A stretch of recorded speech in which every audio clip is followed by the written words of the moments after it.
That's next, but first time for Countdown's number 2 story. Tonight's worst persons in the world, the bronze. To Charles E.F. Millard, the Bush administration's director of the Pension Benefit Guaranty Corporation. Just months before the economy hit the wall last year, he took most of the $64 billion in the government pension fund, the fund from which more than 1 million Americans get pension checks and which guarantees the pensions of another 43 million of us, and he moved it out of bonds and into stocks. Foreign market stocks, real estate company stocks, stocks tied to private equity funds.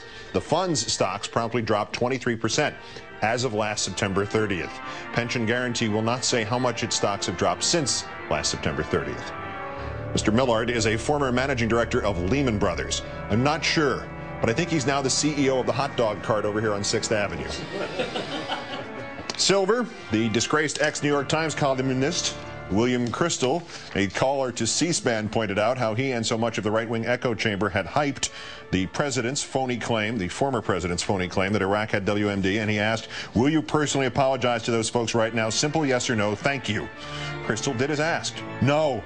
I think the war was right. I think we've succeeded in the war, and I think those lives, we should honor those soldiers who gave their lives and who fought so hard and also were wounded for what they did. And also in Afghanistan, gee, you know, it must be great when faced with criticism of the greatest mistake of your life, the only time that you utterly failed in the very limited demands made on you by your nation, the time you prevaricated and Americans died as a result, Bill. It must be nice to be addressed by that and then just be able to change the topic.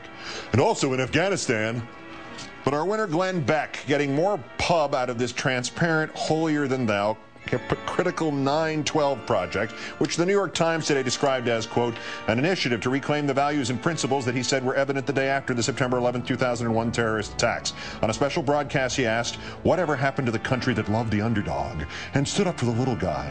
What happened to the voice of the forgotten man?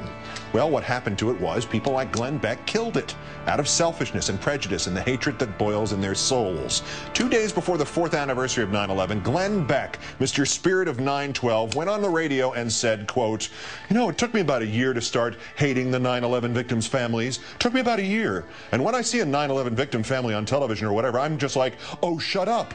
I'm so sick of them because they're always complaining. And we did our best for them. To Beck's credit, he noted to the Times, quote, if you take what I say as gospel, you're an idiot. You ever seen The Music Man, where the con artist walks into River City and sells the rubes band instrument after band instrument that they can't possibly afford? Harold Hill, or as he now calls himself, Glenn Beck.